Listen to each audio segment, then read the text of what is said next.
ఈరోజు మన అంశం ఏంటంటే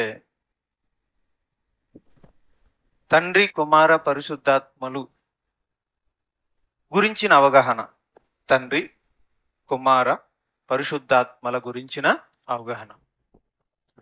అంటే మనం ఏ అవగాహన కలిగి ఉన్నాం, మన స్థానిక సంఘము, మనము ఈ విషయంలో మన అవగాహన ఏంటి, మనం ఏ స్టాండింగ్ తీసుకున్నాం, మన ఈ విషయంలో మన అభిప్రాయం ఏంటి అనేది మనకు తెలియాలి. మన విశ్వాసాన్ని మనం ఒప్పుకునేవారుగా ఉండాలి. ఎదుటివారు అడిగినప్పుడు వారికి మనం ధైర్యంగా తెలియజేసేలాగా మన విశ్వాసం అనేది ఉండాలి. ఏమోనండి, ఏంటోనండి అన్నట్టుగా ఉండకూడదు. అంటే యుక్తముగా కుయుక్తిగా మాట్లాడే వారితో మనం ఏం చెప్పలేం, కానీ తెలుసుకోవాలనే ఉద్దేశంతో మంచి మనసుతో ఉన్న వాళ్ళకి మన విశ్వాసం ఏంటో మనం చెప్పగలిగేలా మనం ఉండాలి. అందుకొరకు మన స్థానిక సంఘము ఈ విషయంలో మనం ఏ అవగాహనలో ఉన్నామనేది మీకు కూడా ఒకసారి బలంగా తెలియజేయాలనే ఉద్దేశంతో మరి ఈ విషయాన్ని మీ ముందుకు తీసుకొస్తున్నాం. సో బైబిల్ అంతటినీ మనం చదువుతున్నప్పుడు మనం గమనిస్తే అసలు బైబిల్ అంటే మనకు తెలియదు.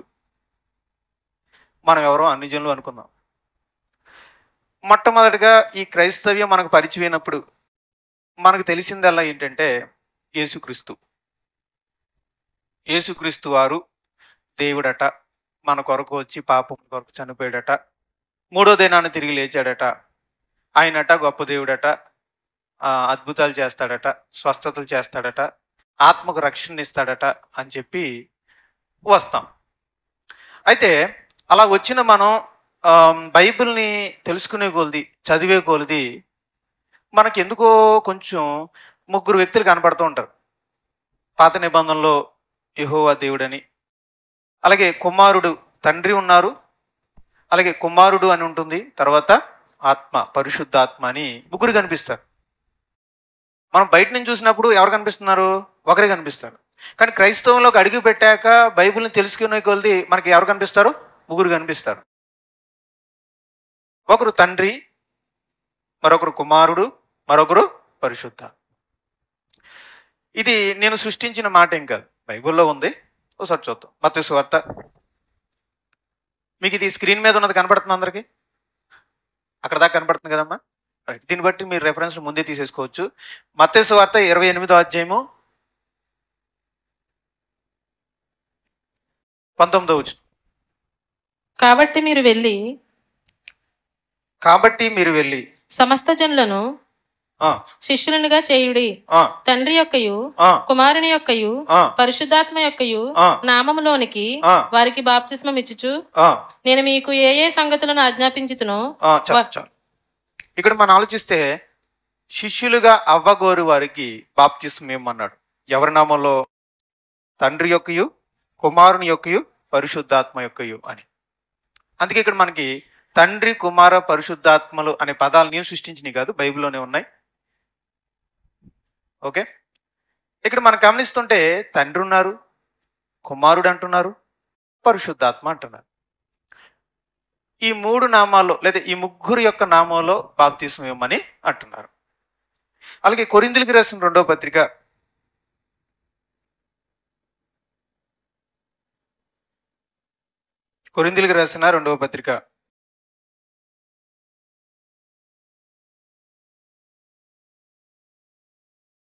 14వ వచనం చివరి వచనం. ప్రభువైన యేసుక్రీస్తు కృపయు దేవుని ప్రేమయు పరిశుద్ధాత్మ సహవాసమును మీకందరికీ తోడైండును గాక. ఇక్కడ అపోస్తలుడైన పౌలు సంఘానికి ఆశీర్వాద వచనములు తెలియజేస్తూ ఆ ఆశీర్వాద వచనంలో ఏమంటున్నాడంటే ప్రభువైన యేసుక్రీస్తు కృప, తండ్రి అయిన దేవుని యొక్కయు, అదే దేవుని ప్రేమ, పరిశుద్ధాత్మ యొక్క సహవాసం. కృప ఎవరిదంట? యేసుక్రీస్తు వారు. ప్రేమ ఎవరిదంట? సహవాసం ఎవరిదంట? పరిశుద్ధాత్మ అని. ఈ యేసు ప్రభు నుండి కృప, దేవుడి నుండి మీకు ప్రేమ, పరిశుద్ధాత్మ నుండి సహవాసము మీకు లభించునుగాక అని వారికి శుభాలు తెలియజేశాడు. ఇక్కడ కూడా మనకి ఎవరు కనిపిస్తున్నారంటే తండ్రి, కుమార, పరిశుద్ధాత్మ. రైట్. ఈ 2 వచనాలు చదివినప్పుడు మనకి ఏమర్థమవుతుందంటే తండ్రి అంటే ఎవరు? అంటే బైబిల్ ప్రకారంగా, బైబిల్లో మనం చూస్తుంటే తండ్రి తండ్రి అంటున్నామే, ఈ తండ్రిని ఏమని ప్రస్తావించారంటే తండ్రి అయిన దేవుడు అన్నారు. పాత నిబంధనలో చూస్తే యెహోవా దేవుడు అన్నారు. ఇంకా పితరుల కాలం చూస్తే సర్వశక్తిమంతుడైన దేవుడు అన్నారు. ఇక అంటే తండ్రి అయిన దేవుడు, యెహోవా దేవుడు, సర్వశక్తిమంతుడైన దేవుడు అని ఎక్కడ కనబడినా అది ఎవరన్నమాట? తండ్రి. ఇక కుమారుడు అంటే మనకి సులువుగా అర్థమైపోతుంది. కుమారుడు అంటే ఎవరు? యేసుక్రీస్తు. అంటే కుమారుడు అంటే దేవుని కుమారుడు అని అర్థం. ఇంతకు ఎవరైనా అంటే బైబిల్ ఎక్కడ చూసినా కొత్త నిబంధనలో యేసుక్రీస్తు అన్న విషయం స్పష్టంగా. దీనికి రిఫరెన్స్లు ఏమైనా అవసరమా? అవసరం లేదు కదా, అందరికీ తెలుసు. ఎందుకంటే పరలోకం నుంచి దేవుడు పంపగా ఈ లోకానికి వచ్చి కుమారుడిగా పుట్టి శరీరాన్ని ధరించి ఈ లోకంలో సిలువ మీద ప్రాణం పెట్టింది ఎవరో? యేసుక్రీస్తు. కాబట్టి సులువుగా అర్థమైపోతుంది దేవుని కుమారుడు అంటే యేసుక్రీస్తు. ఇక ఆత్మ, పరిశుద్ధాత్మ అంటే, ఆత్మ అంటే పరిశుద్ధాత్మ అని, దేవుని ఆత్మ అని బైబిల్ గ్రంథంలో మనం చూస్తాం. రైట్. ఇప్పుడు ప్రశ్న ఏంటంటే తండ్రి, కుమారుడు, పరిశుద్ధాత్ములు అని రాయబడింది కదా, వీళ్ళు ముగ్గురు వ్యక్తులా లేదా ఒక వ్యక్తేనా? తండ్రే కుమారుడు, కుమారుడే పరిశుద్ధాత్ముడు, 3 విధాలుగా పిలువబడ్డాడు కానీ ఒక వ్యక్తేనా అనేది ఒక ప్రశ్న. లేదా ముగ్గురు వేరు వ్యక్తుల అనేది ఒక ప్రశ్న. ఎందుకంటే ప్రజల్లో ఒక నమ్మకం ఉంది ఏంటంటే ఆ దేవుడే మొదట పాత నిబంధనలో తండ్రిగా ఉన్నాడని, క్రొత్త నిబంధనలో యేసుక్రీస్తుగా కుమారుడిగా వచ్చాడని, ఇప్పుడు సంఘ చరిత్రలో పరిశుద్ధాత్ముడుగా వచ్చాడని నమ్ముతారు. ఆ నమ్మకం ఉంది. దీన్ని బట్టి ఆ ఒక్క దేవుడే మొదట తండ్రి అవతారం, తర్వాత కుమారుని అవతారం, తర్వాత పరిశుద్ధాత్మ అవతారం ఎత్తినట్టుగా. అంటే మహావిష్ణువు మొదట రాముడుగా, తర్వాత కృష్ణుడిగా అవతారాలు ఎత్తినట్టు కొంతమంది భావిస్తారు, నమ్ముతున్నారు. దీన్ని బట్టి ఆలోచిస్తే ఏమవ్వాలంటే తండ్రి అయిన దేవుడే ఎవరికి అవతారం ఎత్తాడు? కుమారుడైన యేసుక్రీస్తు వారికి అవతారం ఎత్తాడు. కుమారుడైన యేసుక్రీస్తు వారు ఎవరిలా అవతారం ఎత్తాడు? పరిశుద్ధాత్ముడిగా అవతారం ఎత్తాడు అనమాట. దీన్ని బట్టి ఎంతమంది వ్యక్తులు? దేవుడు ఎంతమంది అనమాట? ఇప్పుడు ఒక్కడే. అంటే ఈ సిద్ధాంతం ప్రకారంగా, ఈ విశ్వాస ప్రకారంగా ఒక్క దేవుడే మొదట తండ్రిగాను, తర్వాత యేసుక్రీస్తు కుమారుడుగాను, తర్వాత పరిశుద్ధాత్మగాను మారాడు అనేది వీళ్ళ. దీన్ని బట్టి ఒక్కడే ఇలా 3 రూపాల్లో వచ్చాడు అనేది వాళ్ళ నమ్మకం. నిజమేనా? వీళ్ళు ముగ్గురు ఒక వ్యక్తులా లేకపోతే వేరుగా ముగ్గురు వ్యక్తులా అనేది మనం చూద్దాం. యోహాను సువార్తలోకి వెళ్దాం. యోహాను సువార్త 8వ అధ్యాయం.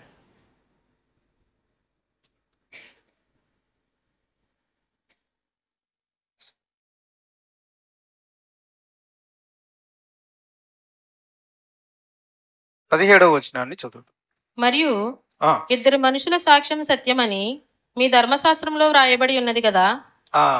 ధర్మశాస్త్రంలో ఒక సాక్ష్యం సత్యం అవ్వాలంటే ఎంతమంది ఉండాలి? కనీసం 2 ఉండాలి. 2 సాక్షులు ఉండాలి.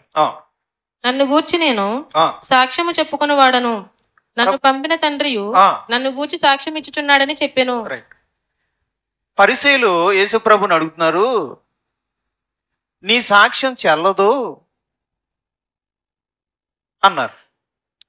అప్పుడు యేసుప్రభు అన్నాడు, ధర్మశాస్త్ర ప్రకారంగా 2 సాక్ష్యం ఇస్తే ఆ సాక్ష్యం సత్యం కదా,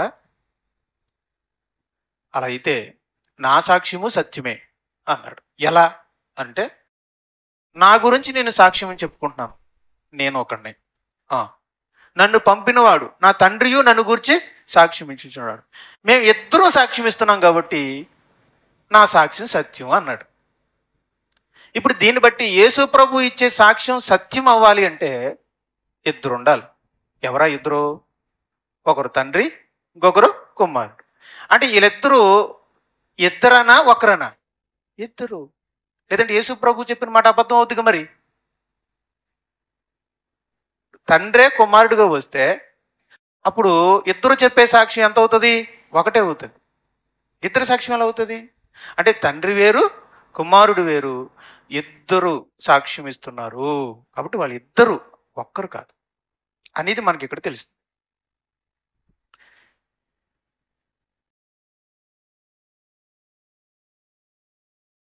చాలు, ఇంక చాలా లోతులోకి వెళ్ళాలి, అందుకే నేను రెఫరెన్స్లు ఇవ్వట్లేదు. యేసుక్రీస్తు వారు తండ్రి అయిన దేవుడు ఒకరు కాదు. ఇంకా చెప్పాలంటే ఆయన సిలువలో వేలాడుతున్నప్పుడు దేవునితో ఏమన్నాడు? తండ్రితో ఏమన్నాడు? నా దేవా, నా దేవా, నన్నేలా చెయ్యి విడిచిదివి అన్నాడు. అంటే అర్థం ఏంటి? సిలువలో వేలాడేది కుమారుడని, చెయ్యి వదిలేసింది తండ్రి అని మనకు అర్థం. ఇదే యోహాను సువార్తలో ఇంకొక మాటను కూడా తీద్దాం. యోహాను సువార్త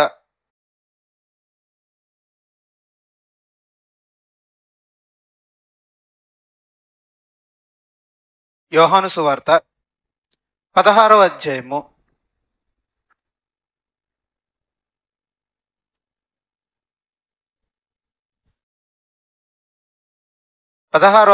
32వ వచనం.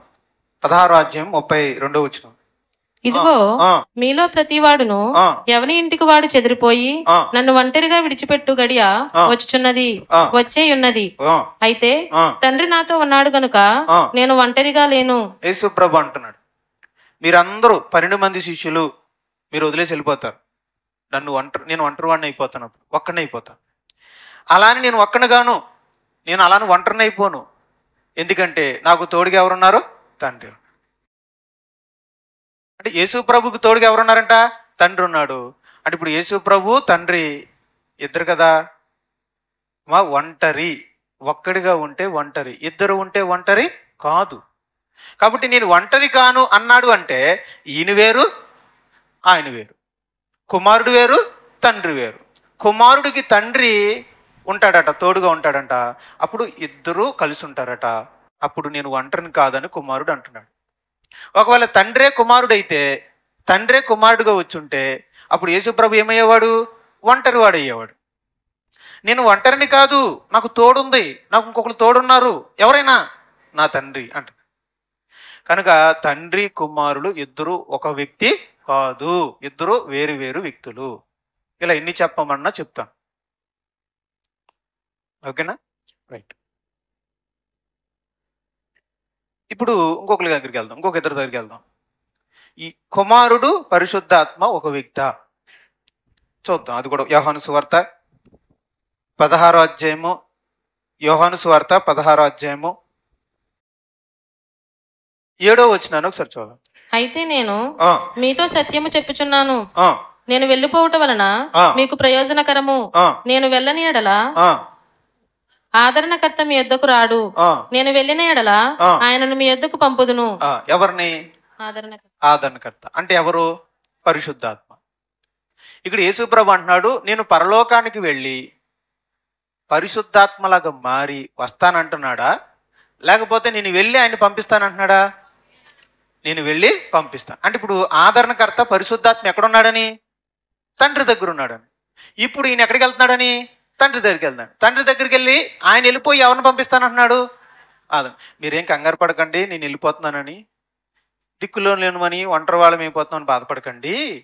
నేను వెళ్ళిపోయినా మీకు తోడుగా ఉండడానికి నేను పరిశుద్ధాత్మనే పంపిస్తాను.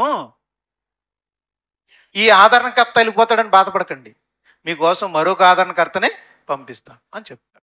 దీన్ని బట్టి మీరు చెప్పండి, యేసు ప్రభు పరిశుద్ధాత్మలు ఒకరా వేరువేరా? వేరువేరు వ్యక్తులు. పైగా యేసు ప్రభు పరిశుద్ధాత్మను ఏమంటున్నాడు చూడండి, నేను వెళ్ళిన ఎడల ఆయనను మీ యొద్దకు అనందా. చివరి మాట, నేను వెళ్ళిన ఎడల ఆయనను మీ యొద్దకు పంపుదును. ఆయన అంటున్నాడు. యేసు ప్రభు పరిశుద్ధాత్మను ఏమన్నాడు? ఆయన అని ఎప్పుడు అంటారు? శక్తి అయితేనా, వ్యక్తి అయితేనా? అమ్మా, వ్యక్తి. అంటే యేసు ప్రభు ఎలా వ్యక్తో పరిశుద్ధాత్ముడు కూడా అలాగే వ్యక్తి. ఆయన పరిశుద్ధాత్ముడు ఆయన. ఓకేనా? రైట్. అలాగే 15వ అధ్యాయం 26వ వచనం. 15వ అధ్యాయం 26వ వచనం. తండ్రి యొద్ద నుండి మీ యొద్దకు నేను పంపబోవు ఆదరణకర్త అనగా తండ్రి యొద్ద నుండి బయలుదేరు సత్య స్వరూపి అయిన ఆత్మ వచ్చినప్పుడు ఆయన నన్ను గూర్చి సాక్ష్యం ఇచ్చును. ఆయన నన్ను గూర్చి సాక్ష్యం ఇచ్చు. ఈయనే ఆయన అయితే ఆయన వచ్చి సాక్ష్యం ఇస్తాడని ఎందుకంటాడు? అర్థం లేని మాటలు ఇవి. కాబట్టి ఆదరణకర్త అంటే సత్యస్వరూపి అయిన ఆత్మ అనగా పరిశుద్ధాత్మ. ఆయన వచ్చి అంటే పరలోకంలో ఉన్న పరిశుద్ధాత్ముడు వచ్చి నా గురించి సాక్ష్యం ఇస్తాడు అని చెప్పాడు అనమాట. సో ఈ వచనాలను బట్టి మనకేమర్థం అవుతుంది?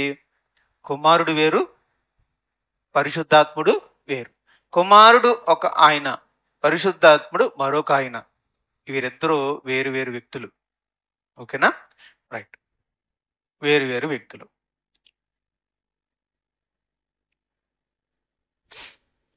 ఇప్పుడు ఈ రెండు సందర్భాలు మనం ఆలోచిస్తే తండ్రి కుమారులు ఒకరా, ఇద్దరు వ్యక్తులా? రైట్. కుమారుడు పరిశుద్ధాత్ములు ఒక వ్యక్తా, ఇద్దరు వ్యక్తులా?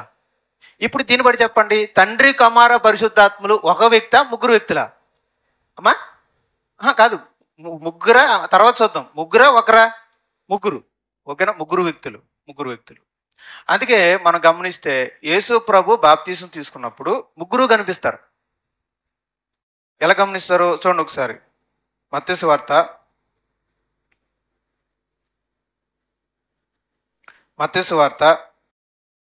3వ అధ్యాయము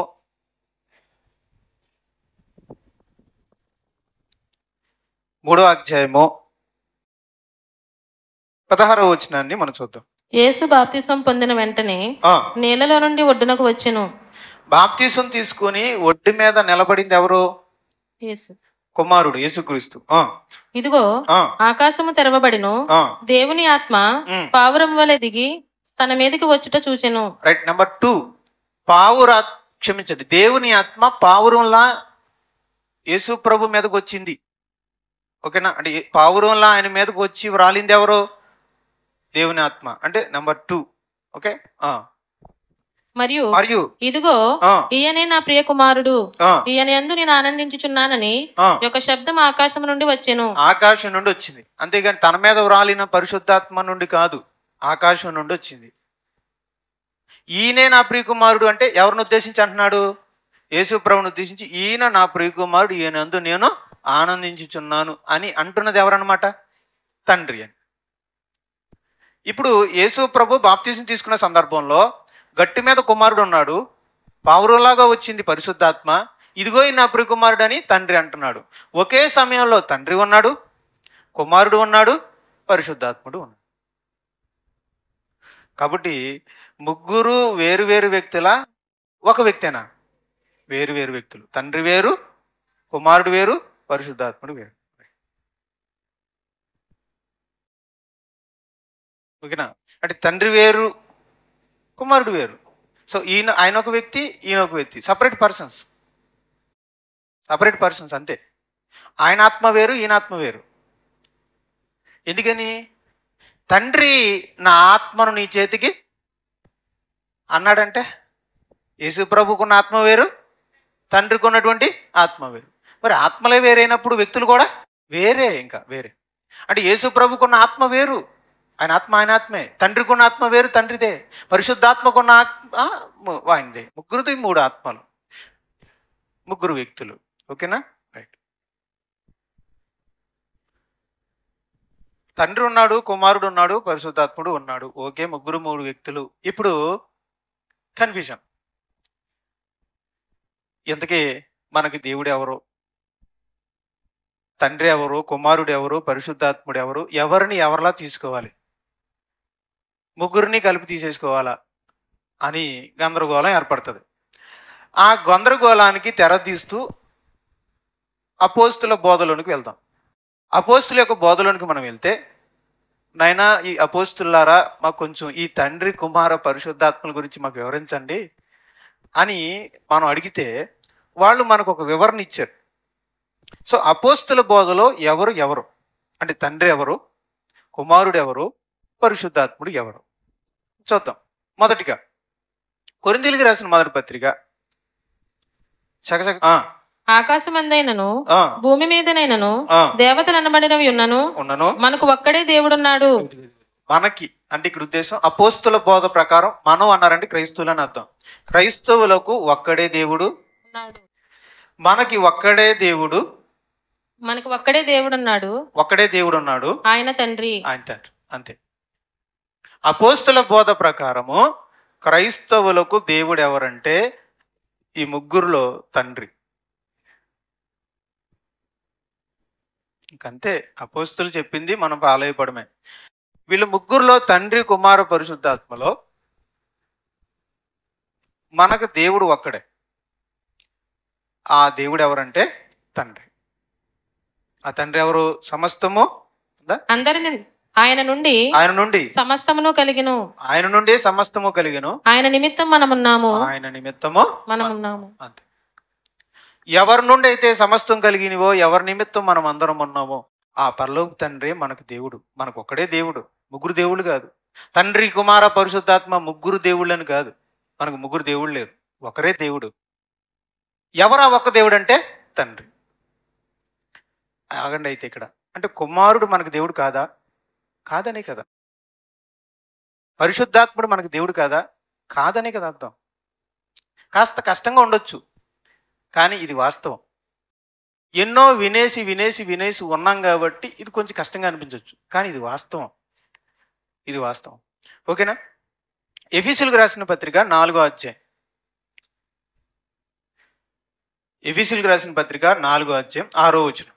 అందరికీ తండ్రి అయిన దేవుడు ఒక్కడే, అందరికీ తండ్రి అయిన దేవుడు ఒక్కడే, ఒక్కడే. ఆయన అందరికీ పైగా ఉన్నవాడే, అందరిలోనూ వ్యాపించి అందరిలో ఉన్నాడు. ఎవరైతే అందరిలో వ్యాపించి అందరిలో ఉన్నాడో ఆ తండ్రి అయిన దేవుడు ఒక్కడే. అంటే మనందరికీ దేవుడు ఒక్కడే. ఆయన ఎవరు? తండ్రి. ఆయనే తండ్రి అయిన దేవుడు అంటారు. అందుకే మనం ప్రార్థన చేసేటప్పుడు పరలోకమందున్న మా తండ్రి అంటున్నాం. ఈ ప్రార్థన యేసుక్రీస్తు నామములో అడుగుచున్నాము తండ్రి అని అంటున్నాం. మనం ప్రార్థించేది తండ్రి అయిన దేవునికి. ఒక్కడే. అందరికీ అన్నాడు మళ్ళీ. అంటే క్రైస్తవులందరికీ దేవుడు ఒక్కడే. ఎవరైనా తండ్రి అయిన దేవుడు. అపోస్తుల బోధ ప్రకారం, అకార్డింగ్ ద అపోస్టల్స్ ప్రీచింగ్. యోహాను సువార్త 20వ అధ్యాయం. యోహాను సువార్త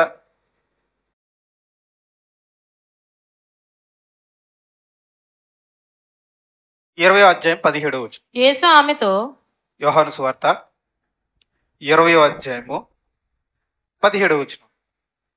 యేసు ఆమెతో, నేను ఇంకనూ తండ్రి యొద్దకు ఎక్కిపోలేదు గనుక నన్ను ముట్టుకొనవద్దు. అయితే నా సహోదరుల యొద్దకు వెళ్ళి నా తండ్రియు మీ తండ్రియు నా దేవుడును మీ దేవుడునైనా వాని యొద్దకు ఎక్కిపోవచ్చున్నానని వారితో చెప్పుమనెను. ఇక్కడ మనం చూస్తే నా సహోదరుల యొద్దకు వెళ్ళి నా తండ్రియు మీ తండ్రియు నా దేవుడును మీ దేవుడునైనా వాని యొద్దకు ఎక్కిపోవచ్చున్నానని వారితో చెప్పు.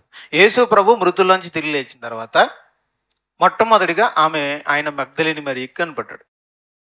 ఆమె చాలా సంతోషించి కౌగులించేసుకోవాలనుకుంది. అమ్మమ్మ వద్దొద్దు, నేను పరలోక తండ్రి దగ్గరికి వెళ్ళాలి అని చెప్పి మొత్తం మీద కాళ్ళు పట్టేసుకోవాలి, ఆయన పాదాలు పట్టుకోవాలనుకున్నట్టుంది. అమ్మా నన్ను ముట్టుకోవద్దు, కానీ నువ్వు త్వరగా వెళ్ళి నా సహోదరులకి విషయం చెప్పు. నేను వెళ్ళిపోతున్నాను, నేను ఎక్కి వెళ్ళిపోతున్నాను. ఎక్కడికి వెళ్ళిపోతున్నాను?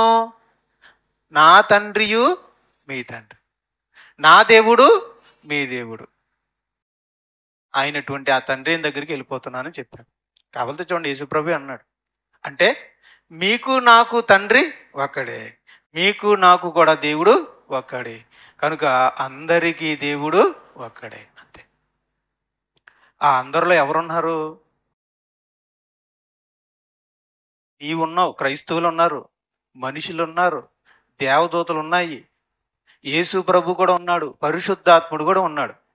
వీళ్ళందరికీ దేవుడు ఒక్కడే, ఆయన తండ్రి. అది బైబిల్ అలా చెప్తుంది, మరి అపోస్తులు అలా చెప్తున్నారు.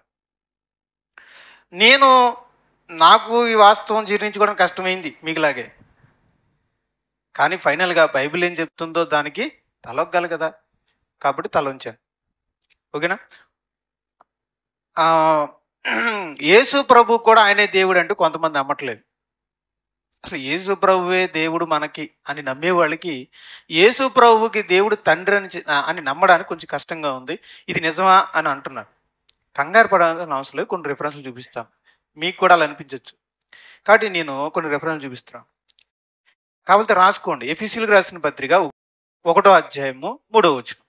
మన ప్రభువైన యేసుక్రీస్తు యొక్క మన ప్రభువైన యేసుక్రీస్తు యొక్క తండ్రియగు దేవుడు స్తుతింపబడును గాక. ఇక్కడ నేను అడుగుతున్నాను, అపోస్తుడైన పౌలు ఎవరు స్తుతించబడును గాక అన్నాడు? ఎవరిని? తండ్రి అయిన దేవుడినా, ప్రభువైన యేసుక్రీస్తునా? తండ్రి అయిన దేవునికి స్తుతి కలుగును గాక. ఈ తండ్రి అయిన దేవుడు ఎవరు? తండ్రి అయిన దేవుడు ప్రభు అయిన యేసుక్రీస్తు యొక్క తండ్రి అయిన దేవుడు అని చెప్తుంది. అయ్యి బాబోయ్, నిజమా ఇది అంటే? నిజమే. మరి మనకి ఎవరైతే ప్రభువో, మన కొరకు ఎవరైతే ప్రాణం పెట్టాడో ఆ యేసు ప్రభు యొక్క తండ్రి అయిన దేవుడు ఆయన. అంటే నాకే కాదా, యేసు ప్రభుకు కూడానా? అవును, యేసు ప్రభుకు కూడా ఆయనే తండ్రి అయిన దేవుడు. ఓకేనా? ఇంకా అలా మరి ఇంకా ఇది ఎవరు చెప్పారు? ఎంతకి ఆకిపూడి క్రీస్తు సంఘంలో రత్నకిషోర్ గారు చెప్పారా, లేదా అపోస్తుడైన పౌలు చెప్తున్నాడా? పౌలు గారు చెప్తున్నారు. సో 1 పేతురు 1వ అధ్యాయం 3వ వచనం చదువుతున్నారు, చూడండి. మన ప్రభువగు అంటేనండి, పౌలు గారికి సరైన అవగాహన లేదండి, జ్ఞానం ఎక్కువైపోయి ఏం పడితే మాట్లాడుతున్నాడండి అని ఒకవేళ అనుకుంటే పేతురు గారి దగ్గరకు వద్దాం. ఈయనెవరో? పౌలు గారా? మరొక అపోస్తలుడు. ఈయనేమంటున్నాడు చూడండి. మన ప్రభువగు యేసుక్రీస్తు తండ్రి అయిన దేవుడు స్తుతింపబడును గాక. ఈయన కూడా అదే అంటున్నాడు, తండ్రి అయిన దేవుడు స్తుతింపబడును గాక. ఎవరు తండ్రి అయిన దేవుడు? మన తండ్రి అయిన దేవుడు అంటలా, మన ప్రభు అయిన యేసుక్రీస్తు తండ్రి యొక్క దేవుడు స్తుతించబడును గాక అంట. అంటే యేసుక్రీస్తు కూడా తండ్రి అయిన దేవుడు, తండ్రిని అనమాట. అది అలాగే చెప్పారు అపోస్తులు, అలాగే చెప్పారు. అయినా కొంతమందికి జీర్ణించుకోలేకపోయిన వాళ్ళు, కొంతమంది జీర్ణించుకోలేకపోతున్నారు. సరే, భూమి మీద అందరూ అనేది ఏంటంటే, యేసు మానవ అవతారిగా వచ్చాడు గనక తండ్రి నుండి సపరేట్ అయ్యాడు కాబట్టి ఒక మనిషిగా మాట్లాడుతున్నాడు, యాజ్ ఏ కుమారుడిగా మాట్లాడుతున్నాడు. భూమి మీద ఉన్నాడు కాబట్టి నా తండ్రి, నా దేవ, ఈ పదాలన్నీ భూమి మీద ఉన్నాడు కాబట్టి అలా అన్నాడు. కానీ పరలోకానికి వెళ్ళిన తర్వాత కాదది అనేది కొంతమంది వాదన అనమాట. ఒక్కసారి ప్రకటన గ్రంథం తీయండి. ప్రకటన గ్రంథం 3వ అధ్యాయం. మొన్న మనం క్షేమాభివృద్ధి కొడుకుల్లో 3వ రోజున విన్నాం. ప్రకటన గ్రంథంలో 7 సంఘాల గురించి మనం విన్నాం. ఈ 7 సంఘాల్లో సార్దీసు సంఘాన్ని గురించి చెప్తున్నాడు. ఇంతకీ సంఘాలకి చెప్పేది ఎవరో చెప్పాలి, మాట్లాడేది ఎవరో? యేసుక్రీస్తు వారు, దైవ కుమారుడు యేసుక్రీస్తు. ఇదిగో నేను మృతుడనైతిని గాని యుగ యుగములు సజీవుడై ఉంటిని అన్నాడు కదా. ఎవరైనా ఆయన సంఘాలకు చెప్తున్నాడు. సంఘాలకు ఏమని చెప్తున్నాడు? చదివేయండి 1 నుంచి.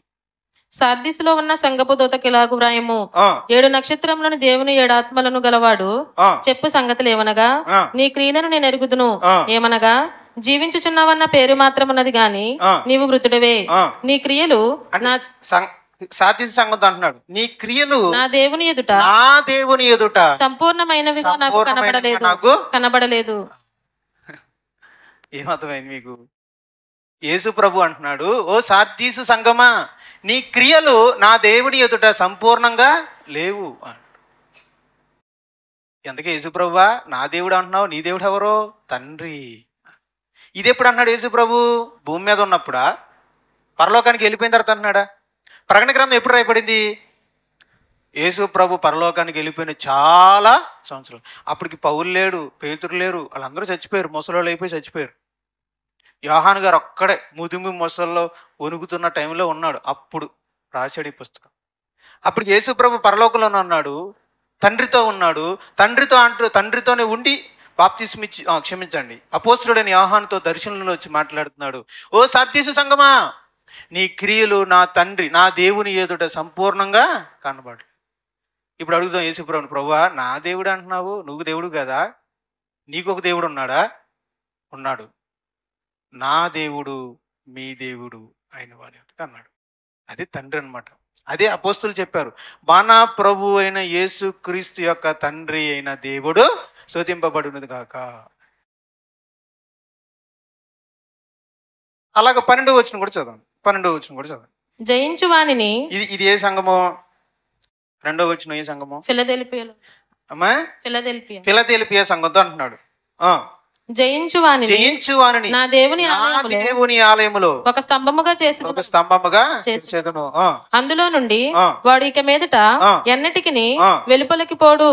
మరియు నా దేవుని పేరును పరలోకములో నా దేవుని యొద్ద నుండి దిగువచ్చుచున్న నూతనమైన యెరూషలేమును, నా దేవుని పట్టణపు పేరును, నా కొత్త పేరును వాని మీద వ్రాసేదను. అదిగో ఇక నా పేరు, నా దేవుని పేరు అని రెండు ఉన్నాయి.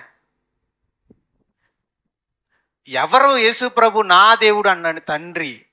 తండ్రి యేసు ప్రభుకి దేవుడు. ఎప్పుడు దేవుడు? ఎప్పుడు దేవుడే. యేసు ప్రభుకి ఎప్పుడు దేవుడే. అంటే భూమి మీద ఉన్నప్పుడు దేవుడే, పరలోకానికి వెళ్ళిపోయిన తర్వాత కూడా దేవుడే. ఎందుకు నేను ఏ మాట అన్నానంటే, ప్రకటన గ్రంథంలో యేసు ప్రభు స్వయంగా చెప్పాడు, నా దేవుడు, నా దేవుని పేరు, నా దేవుని యెరూషలేము అని అన్నాడు. ఆయన ఒప్పుకుంటుంటే నాకు బాధ ఏంటండి? నాకు నొప్పుగానే ఉంది. యేసు ప్రభు దేవుడు, ఆయనకు ఇంకో దేవుడు ఉన్నాడంటే ఒప్పుకోవడానికి నాకు బాధగానే ఉంది. కానీ ఆయన ఒప్పుకుంటున్నాడు కదా, ఏమని? నా దేవుని పేరు అని అంటున్నాడు. కనుక మనం క్రైస్తవ్యంలో బయట ఉన్నప్పుడు మనకి యేసు ప్రభు తప్ప ఎవరు కనపడరు. కానీ క్రైస్తవంలోకి అడుగు పెట్టాక మనకు ముగ్గురు కనపడతారు. ఆ ముగ్గురులో ఎవరు మనకు దేవుడు అన్నప్పుడు తండ్రి మాత్రమే మనకి దేవుడు. ఆయన మనకే దేవుడు కాదు, యేసు ప్రభు కూడా దేవుడే అనే వాస్తవాన్ని మెల్లమెల్లగా జీర్ణించుకోవాలి, తప్పదు. ఓకేనా? రైట్.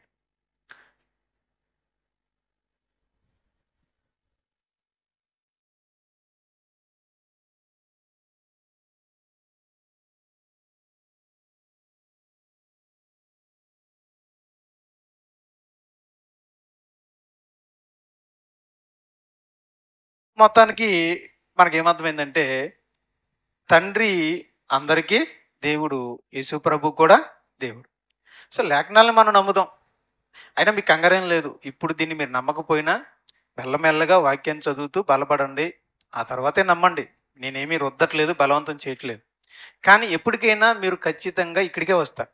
ఎందుకంటే ఇది సత్యం. ఇది సత్యం దగ్గరికే మీరు రావాలి. అయితే మిమ్మల్ని బలవంతంగా ఇక్కడికి లాక్ రావాలి నేను అనట్లేదు. మీ హృదయపూర్వకంగా మీరు బైబిల్ ధ్యానించండి, చదవండి. మీరు ఎన్ని తిప్పలు పడినా ఫైనల్గా ఇక్కడికే వస్తారు. ఈ నమ్మకానికే రావాలి. ఇక నెక్స్ట్, కుమారుడు అంటే ఎవరు? కుమారుడు అంటే ఎవరు? యేసుక్రీస్తు.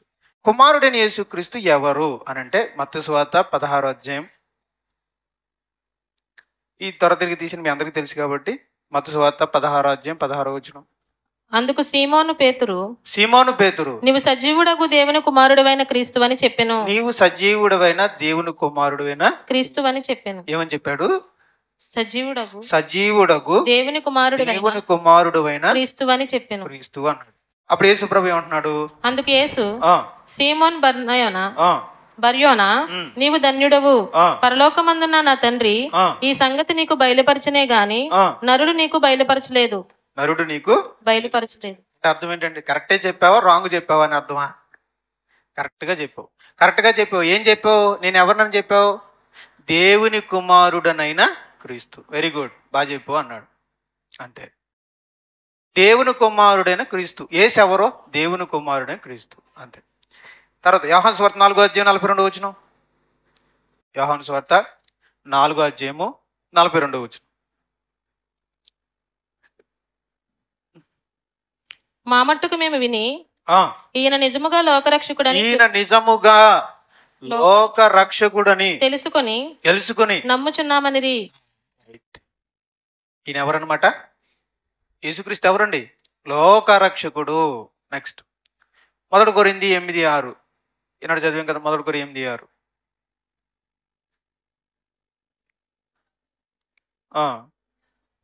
ఆకాశమందైనను, అదంతా అవసరం లేదు, తర్వాత చదివాను. మరియు మనకు ప్రభు ఒక్కడే, ఆయన యేసుక్రీస్తు. మనకు ఒక్కడే దేవుడు అన్న చోటన కింద భాగంలో ఏముందంటే, మనకు ఒక్కడే ప్రభువు, ఆయన యేసుక్రీస్తు. కనుక యేసుక్రీస్తు మనకు ప్రభు. ఓకేనా? యేసుక్రీస్తు మనకి ప్రభు. తర్వాత 1 తిమోతి 2:5 వచనాలు. 1 తిమోతి 2వ అధ్యాయము దేవుడొక్కడే 1 తిమోతి 2వ అధ్యాయం 5వ వచనంలో చదువుతున్నారు సిస్టర్ గారు, చూడండి. దేవుడొక్కడే, ఇదిగో మళ్ళీ చెప్తున్నాడు, దేవుడు ఒక్కడే, దేవునికిని నరులకును మధ్యవర్తియు ఒక్కడే, అదిగో మధ్యవర్తి ఒక్కడే, ఆయన క్రీస్తు యేసను నరుడు. మీకు అర్థమయ్యేలా చెప్తాను చూడండి. బైబిల్ చెప్పే పిక్చర్ ఏంటంటే, దేవుడు, ప్రజలు లేదా మనుషులు, వీళ్ళని అంటే దేవుణ్ణి ప్రజల్ని కలపడానికి ఎవరున్నారంట? మధ్యవర్తి ఉన్నాడంట. ఓకేనా? రైట్. దేవుడు ఒక్కడే, మధ్యవర్తి ఒక్కడే, ప్రజలు ఓకేనా, ముగ్గురు ఉన్నారు ఇక్కడ. ఎందుకు? దేవుడు ఎవరు? తండ్రి. ఈ ఒక్కడే దేవుడు ఎవరు? తండ్రి. ఈ ఒక్కడే మధ్యవర్తి ఎవరు? యేసుక్రీస్తు అనమాట. అది మనకు అర్థం అవ్వాలి. అంటే తండ్రికి ప్రజలకి యేసుక్రీస్తు మధ్యవర్తి, దేవునికి మనకి మధ్యవర్తి ఆయన. ఓకేనా? అంతే, ఇంతే చెప్పింది బైబిల్. ఇంతే చెప్పింది. ఏమని చెప్పింది? యేసు ప్రభు ఎవరు అని అంటే మనల్ని రక్షించడానికి వచ్చిన లోకరక్షకుడు. యేసుక్రీస్తు వారు ఎవరంటే సజీవుడైన దేవుని కుమారుడైన క్రీస్తు. యేసుక్రీస్తు వారు ఎవరంటే ఆయన మనల్ని పరిపాలించే రాజు. యేసుక్రీస్తు వారు ఎవరంటే మనకిని దేవునికి కలపడానికి వచ్చిన మధ్యవర్తి అని చెప్పింది. రైట్. ఇప్పుడు ఎక్కడైనా బైబిల్ని అడిగితే యేసు ప్రభు నాకు దేవుడా అని అంటే ఎక్కడ కూడా మాట చెప్పలేదు. అపోస్తులు ఎవరు కూడా యేసు ప్రభు మనకు దేవుడై ఉన్నాడని చెప్పలేదు. ఓకేనా? Right. Okay okay okay next పరిశుద్ధాత్మ గురించి చూద్దాం. మరి పరిశుద్ధాత్మ ఎవరు అని అంటే యోహాను సువార్త 14వ అధ్యాయము, యోహాను సువార్త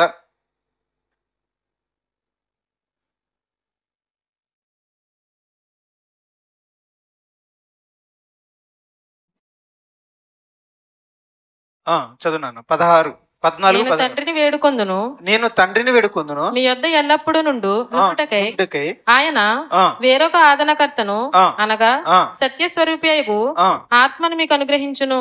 ఇక్కడ ముగ్గురు ఉన్నారు చూడండి. ఇక్కడ మాట్లాడుతుంది ఎవరు? కుమారుడు యేసుక్రీస్తు. రైట్. అంటున్నాడు నేను తండ్రిని అంటే ఈయన ఒకటి, తండ్రి రెండు. ఆయన ఎవరిని పంపించును? వేరొక ఆదరణకర్తను అనగా సత్యస్వరూపుగా ఆత్మను మీకు అనుగ్రహించును. ఎవరు అనుగ్రహించును? ఎవరిని? పరిశుద్ధ. అవును, మూడు. ఆయన అడిగేది ఎవరు? యేసుక్రీస్తు. Very good. ఎవరిని అడుగుతున్నాడు? ఆయన ఎవరిని పంపిస్తాడు? అది ఆ క్లారిటీ మనకి ఉండాలన్నమాట. అడిగేది కుమారుడు, అడిగినది తండ్రిని, పంపించేది పరిశుద్ధాత్మ. ఎంతకి పరిశుద్ధాత్మను పంపించేది తండ్రా కుమారుడా? అమ్మా తండ్రి. కానీ ఎవరు అడిగితే పంపించాడు? తండ్రిని అడిగి పంపించింది ఎవరు? యేసుక్రీస్తు వారు కదా. అడగకపోతే పంపించేవాడా? కాదు. కనుక పరిశుద్ధాత్మను ఎవరు పంపించారు అంటే తండ్రి పంపించాడు. యేసు ప్రభు అడగ్గా పంపించాడు. ఈ ఒక్క విషయానికి ప్రారంభంలో ఒకే సంఘంగా ఉన్నది 2 సంఘాలు అయిపోయినాయి. మొదట్లో ఒకటే సంఘం ఉండేది. ఈ ఒక్క విషయానికి 2 సంఘాలు అయిపోయినట్టు. అంటే ప్రపంచ చరిత్రని, సంఘ చరిత్రని 2000 సంవత్సరాలు గమనిస్తే అందరూ ఒకటిగానే ఉండేవారంట. అక్కడ ఈ ఒక్క విషయంలో విడిపోయారంట. ఏంటి ఆ విషయము అంటే తండ్రి పంపించారని ఒకరంట, కుమారుడు పంపించాడని ఒకరంట. వీళ్ళిద్దరూ సపరేట్ అయిపోయారంట. దీనికే సపరేట్ అయిపోవాలా? అలా విడిపోయింది. అలా విడిపోక తండ్రే పంపించాడు అని ఒకరు, కుమారుడే పంపించాడు అని ఒకరు. ఈ చిన్న విషయానికి విడిపోయారండి. వాళ్ళే ఈరోజు RCM and orthodox, western Catholic and eastern orthodox అని 2 సంఘాలు ఉంటాయి. ఇప్పుడు మీరు గమనిస్తే ఆర్సిఎం అంటే ఇది ఇక్కడే కనబడుతుంది. మన రోమన్ ఈస్టర్న్ క్యాథలిక్ అంటే వీళ్ళు, వెస్ట్రన్ క్యాథలిక్ అంటే వీళ్ళు, ఈస్టర్న్ ఆర్థోడాక్స్ అంటే అవి ఎక్కువ మరి మన దేశంలో రాలేదు ఇక్కడికి. ఎక్కువగా రష్యా, టర్కీ ఎక్కువగా ఉంటాయి అన్నమాట. ఆ ప్రాంతాలు, యూరోపియన్ ప్రాంతాల్లో ఉంటాయి అన్నమాట. ఆ రోజుల్లో 2 సంఘాలకు ఇడిపోయారు. నాకు చాలా ఆశ్చర్యం వేసింది. ఈ మాత్రం దానికి ఇడిపోవాలని. ఇడిపోవాలనుకున్నవాడు విషయమే నాకు అర్థమైంది ఏంటంటే, ఇడిపోవాలనుకున్నవాడు ఎలాగైనా ఇడిపోతాడు. ఏదో ఒక వాదం పెట్టుకొని ఇడిపోతాడు. అది ఇడిపోవాలని ఆళ్ళకుంది ఇంతకి. ఈ మాత్రం దానికి ఇడిపోవాలంటే, ఇడిపోవాలని అనుకున్నవాడు ఆ మాత్రం దానికి కూడా ఇడిపోతాడు. అది. అలాగే ఈరోజు అయి అలాగే ఉన్నాయి ఇప్పటికిని. ఒకటేమో వెస్ట్రన్ క్యాథలిక్, మరొకటి ఈస్టర్న్ ఆర్థోడాక్స్ అని.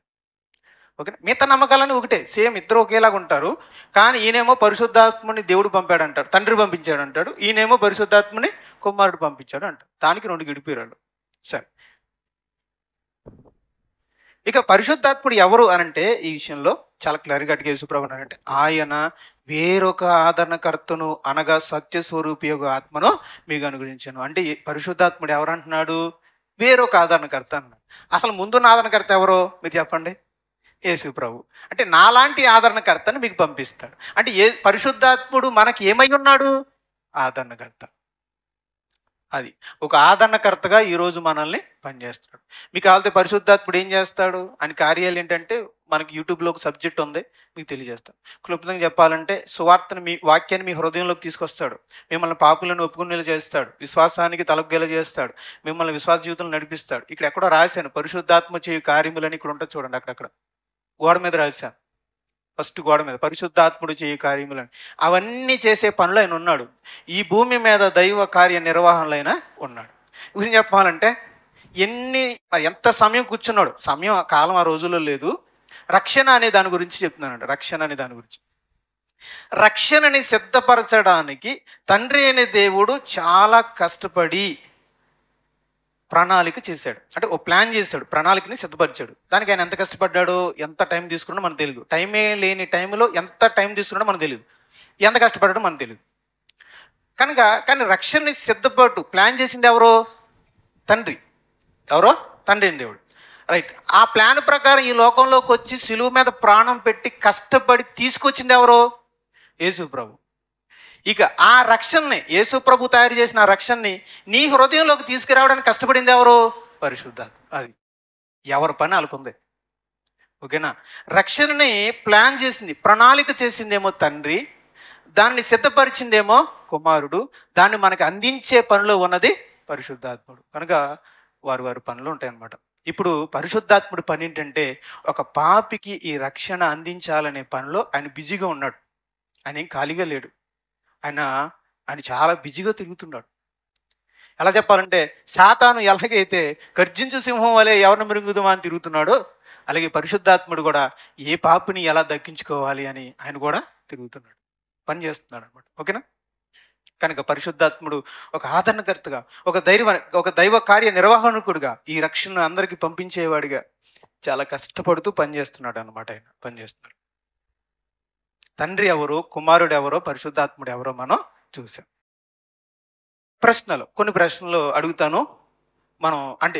మనమే అడుగుదాం, మనమే చెప్పుకుందాం. ఓకేనా? చాలా మంది ఏమంటారంటే, దేవుడు ఒక్కడేనండి, మొదట తండ్రి అవతారం, తర్వాత కుమారుడు అవతారం, తర్వాత పరిశుద్ధాత్మ అవతారం. ఇవి తండ్రి, కుమార, పరిశుద్ధాత్మలు అనేవి 3 అవతారాలండి, దేవుని 3 అవతారాలండి అని అంటారు. ఇది నిజమేనా? కాదు. ఎందుకంటే ముగ్గురు బాప్తిస్మ ఇచ్చే చోటనే ఉన్నారా లేదా? ముగ్గురు ఒకేసారి ఉన్నారు. కాబట్టి 3 అవతారాలు అయితే పరలోకంలో తండ్రి ఉండకూడదు. పరలోక తండ్రి యేసు ప్రభుగా భూమి మీదకి వచ్చేస్తే ఇక తండ్రి ఎక్కడ ఉండ ఖాళీ అయిపోవాలి కదా. నా ప్రియ కుమారుడు అనేది ఆనందించునని ఎవరు అన్నారు? మరి దేవదూతలు అన్నారా? అంటారు కదా. కాబట్టి అసలు ఈ 3 అవతారాలు ఒక్క దేవుడే 3 అవతారాలు ధరించాడు అనేది అసలు యాక్సెప్టబుల్ కాదు. మ్యాక్సిమం ప్రపంచంలో దేవుని జ్ఞానం ఎరిగిన వాళ్ళు ఎవరో దాన్ని యాక్సెప్ట్ చేయరు. ఓకేనా? నెక్స్ట్ రెండోది తర్వాత వెళ్దాం. ఓకే, అయితే వెళ్ళిపోదాం. రెండోది, యేసుక్రీస్తు దేవుడా కాదా? అమ్మా, యేసుక్రీస్తు దేవుడా కాదా అని అంటే అమ్మా చూద్దాం ఒకసారి. బైబిల్ ఏం చెప్తుందంటే, యోహాను సువార్త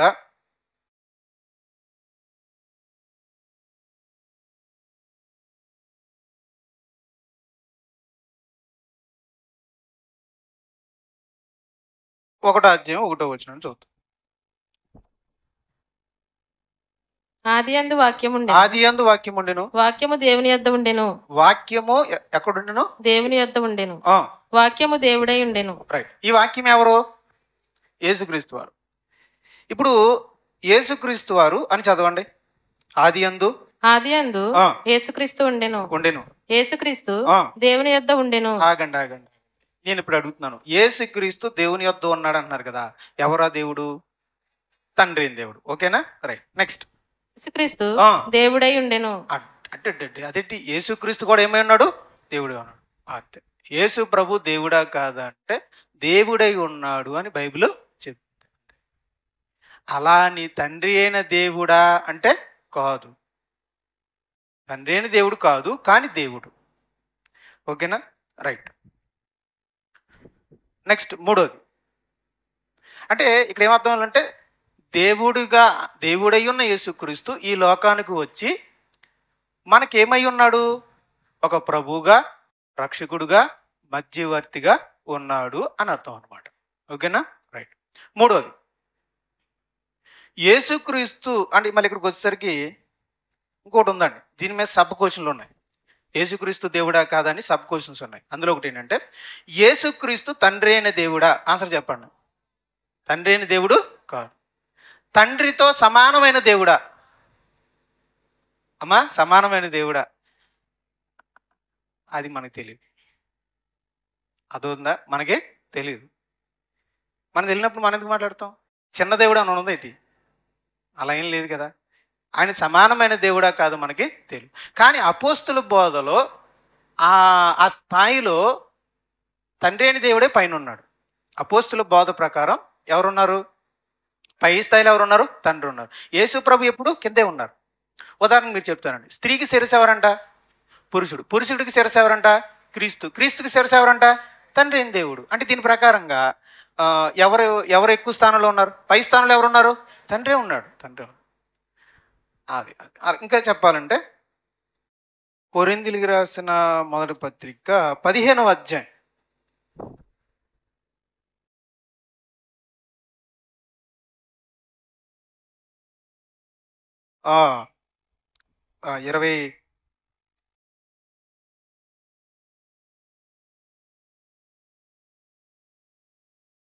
26 నుంచి ఒకసారి చూద్దాం.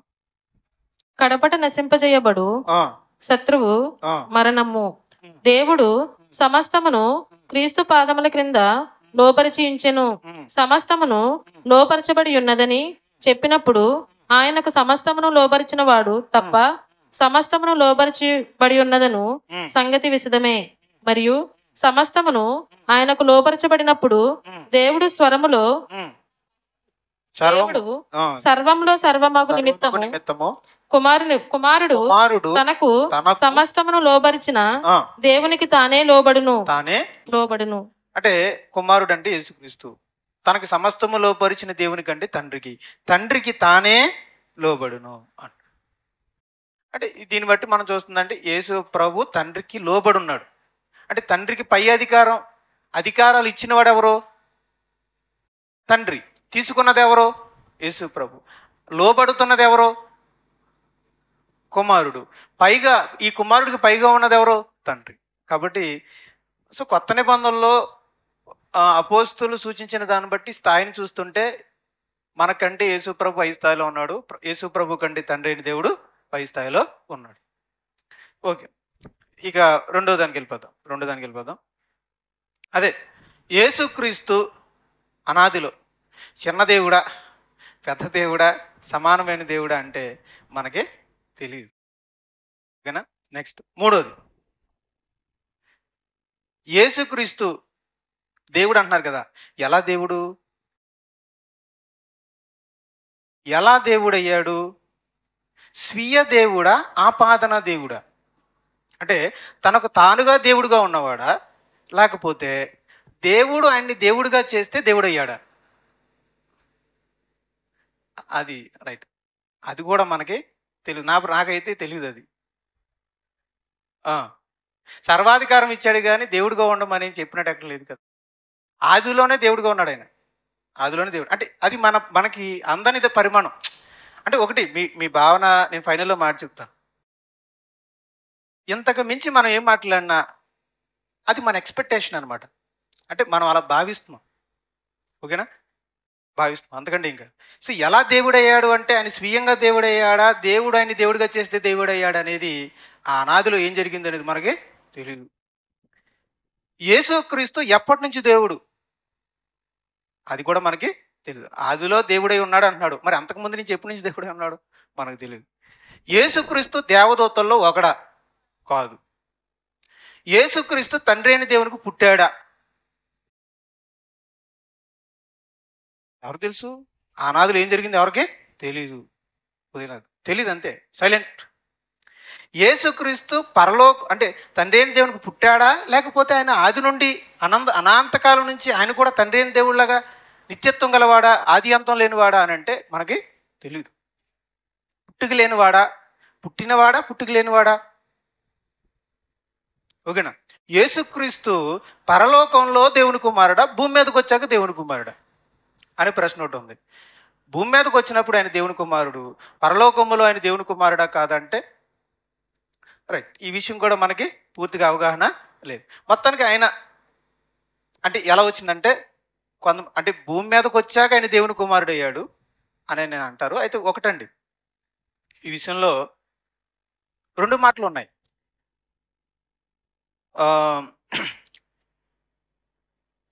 దేవుడు లోకమును ఎంతో ప్రేమించును కాగా తన అద్వితీయ కుమారునిగా పుట్టిన వాని యందు విశ్వాసం ఉంచేవాడు నశింపగా నిత్య జీవం పొందినట్లు ఆయనను అనుగ్రహించాడు. అద్వితీయ కుమారుడిగా పుట్టాడు కాబట్టి కుమారుడు అయ్యాడు అంటారు. అలా అనుకుంటే మరి రోమాపత్రికలో ఇంకో మాట ఉన్నది. ఏమనుంది? రోమాపత్రిక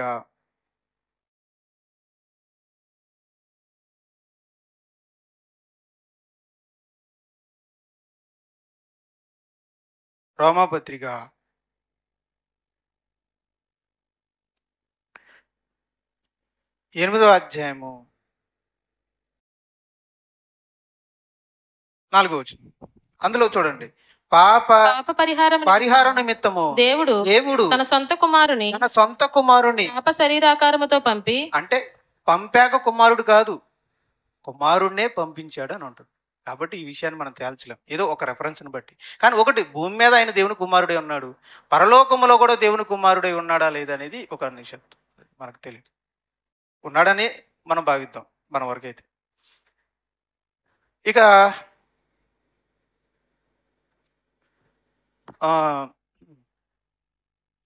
మూడవది, యేసుక్రీస్తు పుట్టినవాడా పుట్టుక లేనివాడా అని అంటే దేవుడికి పుట్టుకుందా లేదా అమ్మా?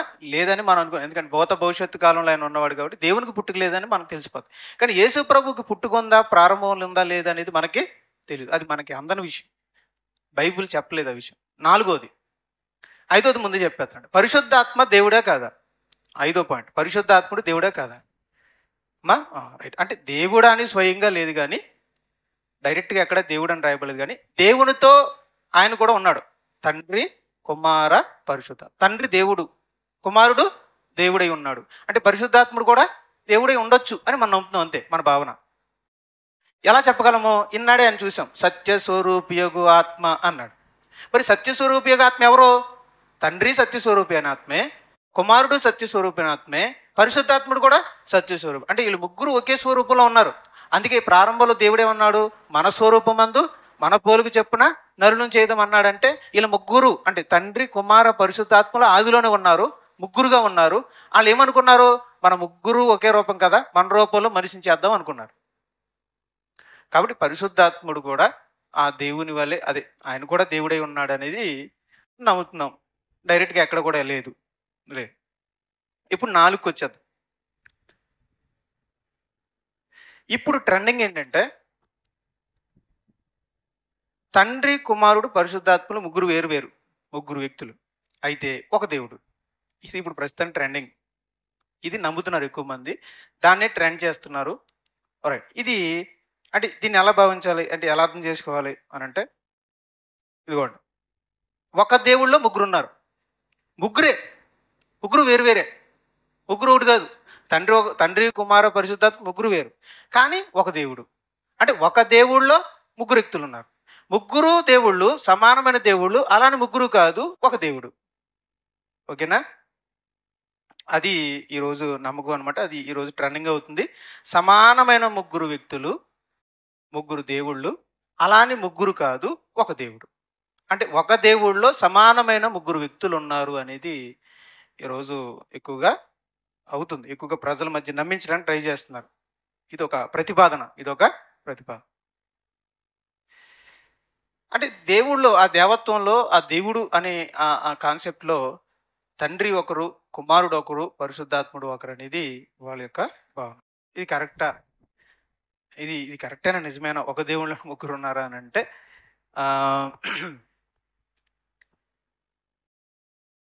ఒక దేవుడే ఉన్నారని అంటే ఎక్కడో కూడా బైబిల్లో ఈ ముగ్గురు కలిపి ఒక దేవుడై ఉన్నాడని డైరెక్ట్గా రెఫరెన్స్ ఏమీ లేదు. డైరెక్ట్గా ఎక్కడ రెఫరెన్స్ లేదు. అందుకే నేను నమ్మను. తండ్రి, కుమార, పరిశుద్ధాత్ములు కలిపి ఒక దేవుడై ఉన్నాడు అని ఎక్కడ బైబిల్లో లేదు. అందరికీ తండ్రి అయిన దేవుడు ఒక్కడే అంటే ముగ్గురు కలిపి ఒకటే అని కాదు ఉద్దేశం. అందరికీ తండ్రి అయిన దేవుడు ఒక్కడే అని ఉంది. ఒక్కడే అంటే దాని ఉద్దేశం ముగ్గురు కలిపి ఒకటే ఉన్నారని కాదు. మరి దాని అర్థం ఏంటి అని అంటే ఆయన ఒక్కడే. యేసు ప్రభుకి దేవుడు ఆయనే, పరిశుద్ధాత్ముడికి దేవుడు ఆయనే, మనుషులకు దేవుడు ఆయనే, దేవదూతలు కూడా దేవుడే. అందరికీ దేవుడు. అంటే నాకు ఎలా అర్థమైందంటే యేసు ప్రభు దేవుడు, కానీ ఆయనకు కూడా దేవుడు ఎవరు? తండ్రి అయిన దేవుడు. అందుకే ఆయన దేవాదేవుడు. ఈయన దేవుడు అయితే ఆయన దేవాదేవుడు. మరి దేవాదేవుడు అంటే అర్థం ఏంటి? దేవుడికే దేవుడు అనే కదా అర్థం. అప్పుడప్పుడు మనం పాడతాం కదా దేవాది దేవ అని పాడతాం. మరి దేవాదేవుడు అంటే యేసు ప్రభు దేవుడైతే ఆ దేవుడికి కూడా ఆయన దేవుడై ఉన్నాడు. అందుకే ఆయన దేవాదేవుడు.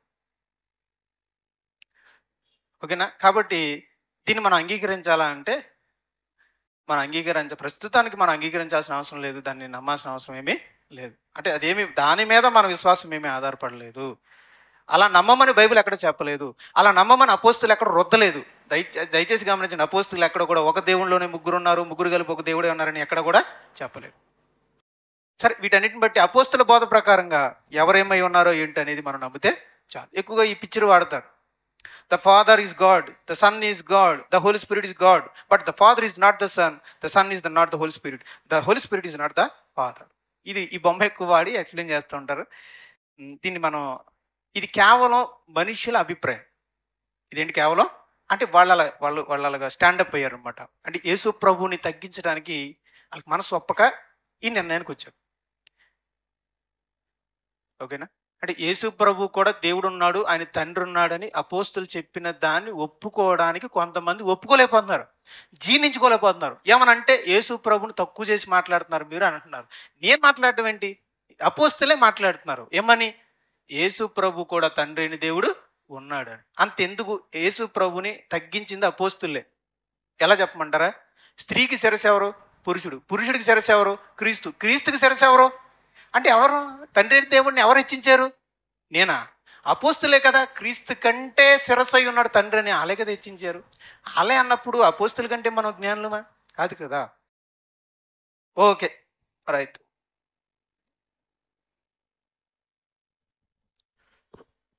మీకు ఒక చిన్న విషయం చెప్పి ముగిస్తానండి.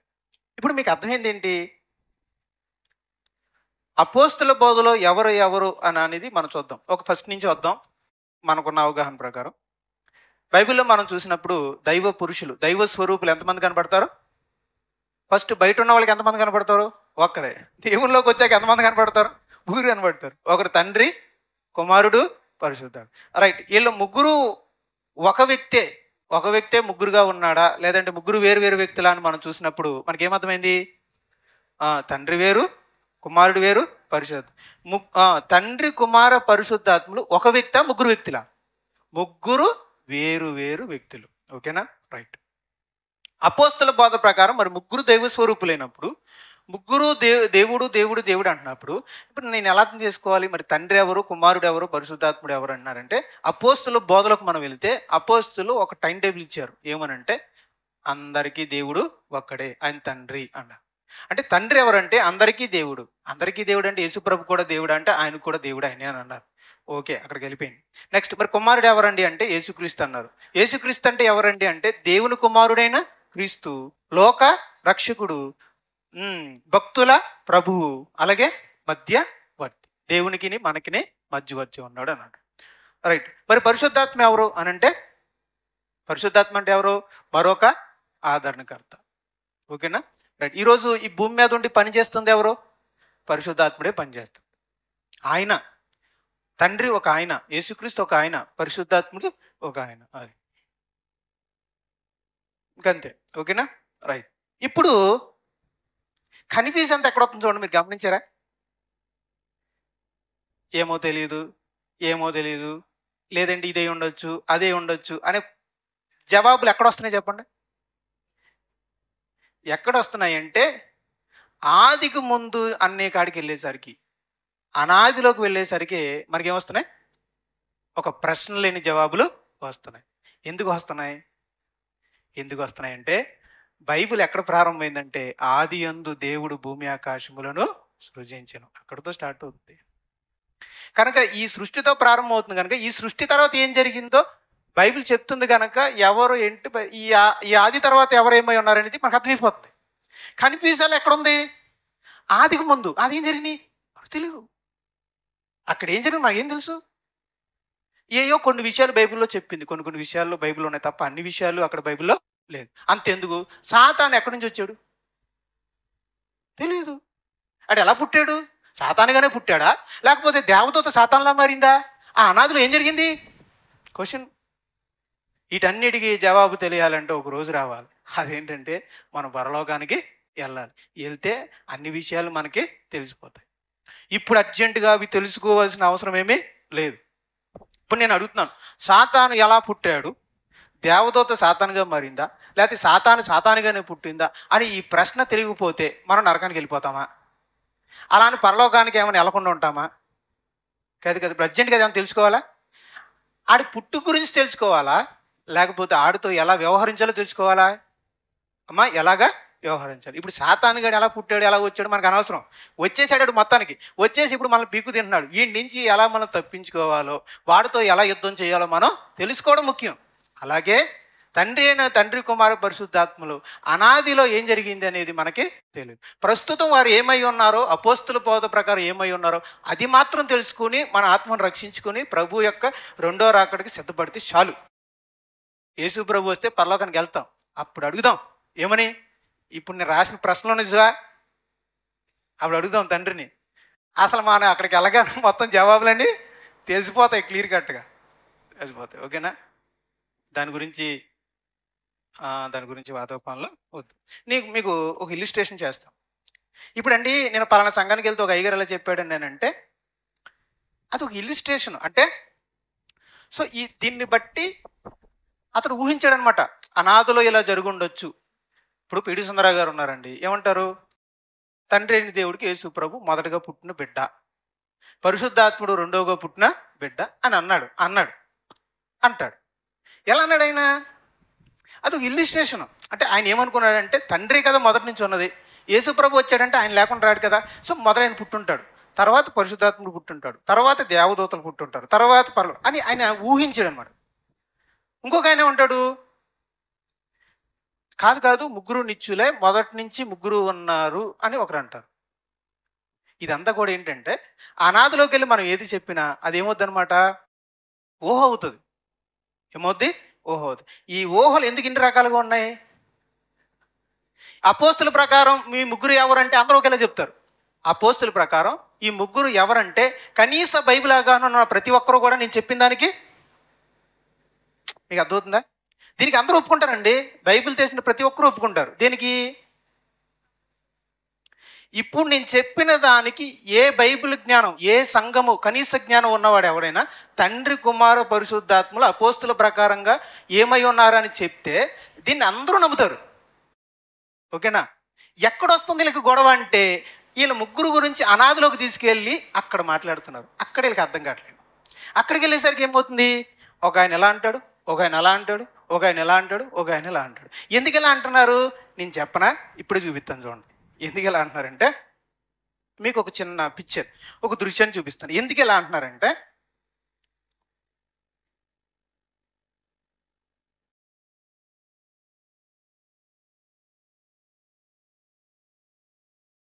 3 అక్షరాల పేరు ఉంది. ఫస్ట్ డాష్ ఒకటి అక్షరం, 2 అక్షరం, 3 అక్షరం. 2 అక్షరం రు, 3 అక్షరం నా. ఇది ఒక పేరు. ఇప్పుడు మొదటి అక్షరం ఖాళీ వదిలేశాను. ఇప్పుడు దీన్ని పూరించండి. నేను ఎవలా అప్పుడు చెప్పండి. ఒకరేమంటారు? ఏమన్నా మీరేమంటున్నారండి? కరుణ అంటే కా పెట్టింది ఇవిడ, కా అనుకుంటుంది ఇవిడ. కా పెట్టుకుని ఏమనుకుంటుంది? కరుణ అంటుంది. ఇంకోళ్ళు ఏమన్నారు? అమ్మా అరుణ అని ఆయన ఆ పెట్టుకుని ఏమనుకున్నాడు? అరుణ అంటున్నాడు. ఓకేనా? ఇంకో తమ్ముడు ఏదన్నాడు? తరుణ్ అనుకున్నాడు. తా పెట్టేసి దానికి ఏమనుకుంటాడు? తరుణ్ అనుకున్నాడు. ఎందుకు 3 రకాల ఆన్సర్లు వచ్చినాయి? అది ఖాళీగా ఉంది అక్కడ. అది ఏంటి అనేది అక్కడ ఏంటి? నిశ్శబ్దం. నిశ్శబ్దంలోకి వచ్చేసరికి ఏమవుతుంది? ఒకరు కా పెట్టి కరుణ అనుకుంటాడు, ఇంకొకరు పెట్టి ఆ అంటే అరుణ అనుకుంటారు, తా పెట్టి తరుణ్ అనుకుంటారు. ఎందుకు క్రైస్తవ్యంలో తండ్రి కుమార పరిశుద్ధాత్మ గురించి భిన్న బోధనలు ఎందుకు వస్తున్నాయంటే, ఆది తర్వాత గురించి భిన్న బోధలు ఎవరికి లేవు. అందరికీ ఒక స్టాండర్డ్ ఉంది. అందరూ నమ్మేది ఒకటే. విషయం చెప్పిన అపోస్తుల బోధ ప్రకారం అందరూ నమ్మేది ఒకటే. ఎక్కడొచ్చిన గొడవ అంటే అనాదిలోకి వెళ్ళేసరికి వచ్చిన గొడవ. అనాదిలోకి వెళ్ళేసరికి ఎందుకు గొడవ అంటే అది ఖాళీ పేజీ. అది మనకు తెలియదు, ఏం జరిగిందనేది మనకి తెలియదు. అందుకేమవుతున్నారు? ఒక పాస్టర్ గారు కా పెట్టి కరుణ అంటున్నారు, ఇంకో పాస్టర్ గారు ఆ పెట్టి అరుణ అంటున్నారు, ఇంకో పాస్టర్ గారు తా పెట్టి తరుణ అంటున్నారు. ఏ కా లేదంటే ఆ లేదా తా అని. ఇది ఈరోజు గొడవ. దాని గురించి గొడవ అవసరమా? మనం అందులోకి వెళ్దామా వద్దంటారు? చెప్పండి మీరే. వద్దు. అందుకే నిశ్శబ్దంగా ఉండండి, ఎవరితో అనవసరంగా. మనకి తెలిసినంత వరకు ఇదిగో ఈ స్టాండర్డ్లో మనం ఉండాలి. మనకి తెలిసినంత వరకు తెలిసిన దాంతోనే ఉండాలి. అపోస్తుల బోధ ప్రకారం ఎవరు అని వాళ్ళు చెప్పారు. ఇది ఇది ఈ ఈ విశ్వాసంలో మనం స్టాండర్డ్గా ఉండాలి. విశ్వాసం ఒక్కటే అంటే ఈ విషయంలో ఒకటిగా ఉండాలి. విశ్వాసం ఒకటే అంటే ఇక్కడికి వచ్చేసరికి ఒకటే. ఈ విషయంలో ఒకటే అంటే నాకు తెలిసి ప్రపంచంలో 70% మంది ఒకటైపోతారండి ఈ ఒక్క విషయంలో. మిగతా 30 మంది చెప్పలేం. అనవసరంగా దైవ సేవకులు నోరు బారేసుకుంటున్నారు, కంగారు పడుతున్నారు. విషయం ఏంటంటే ఎవరి టాలెంట్ వాళ్ళు చూపించుకోవాలనుకుంటున్నారు. ఒకళ్ళు కా పెట్టి కరుణ అంటున్నారు, ఒకళ్ళు ఆ పెట్టి అరుణ అంటున్నారు, ఒకళ్ళు తా పెట్టి తరుణ అంటున్నారు. ఇది ఎవరిని ఆరే యుగోస్ అండి. ఎవరికి ఏంటంటే యుగోస్. ఎవరికి తగ్గట్లేదు.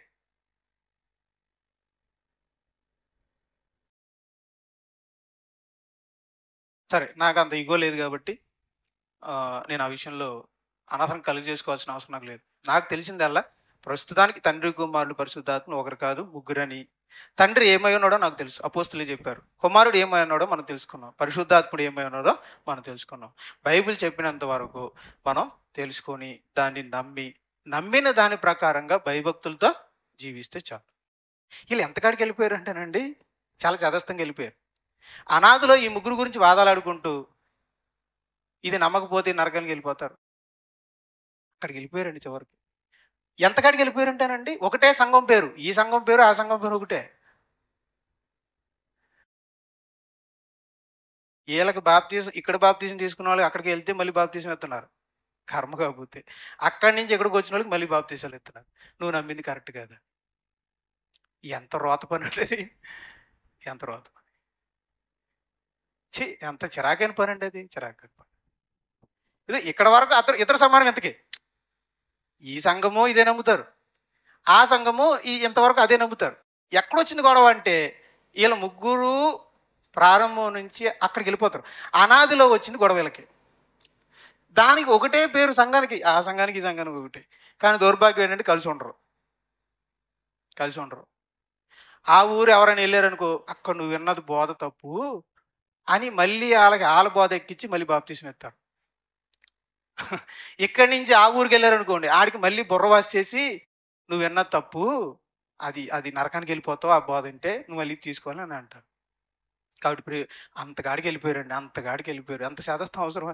ఒకే సంఘం పేరు పెట్టుకొని ఎంత మూర్ఖత్వంగా ఉండవచ్చునా? తగునా? అది క్రీస్తుకు అవమానం కదా. అది సంఘము ఒకటే పేరెట్టుకోవాలని అంటున్నావు నువ్వు, మరి ఎందుకు 2 విధాలుగా ఉంటున్నావు? నీది ఒకటే పేరు కదా, ఒకటే ఉండాలని నువ్వు అంటున్నావు కదా, మరి ఒకటే పేరు పెట్టుకుని మీరు ఎందుకు 2 భిన్న ధృవాలుగా ఉన్నారు? అందుకే మీకు అర్థమవుతుందా? పేరు పెట్టుకున్నంత మాత్రం ఒకటైపోం. ఏకాభిప్రాయం, హృదయం.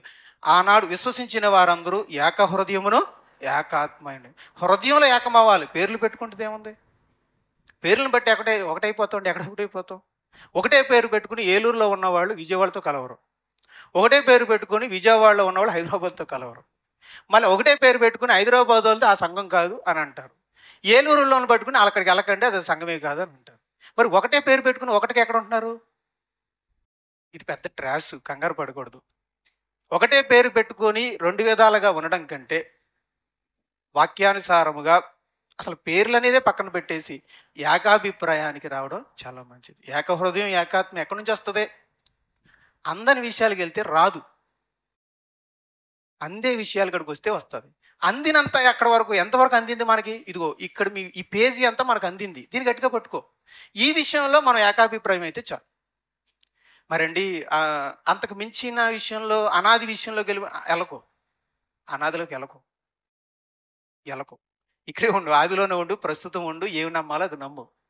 మరి అక్కడ అలా అంటున్నారండి. రైట్, నేను ఒక క్రైస్తవ్యానికి ఒక సలహా ఇస్తున్నాను, మీ ముందే ఒక సలహా ఇస్తున్నాను. ఇదంతా నేను నమ్ముతాను కానండి, అనాదిలో మాత్రం ఓకే, అయితే నువ్వు అది నమ్ము. ఓకే, నమ్ము.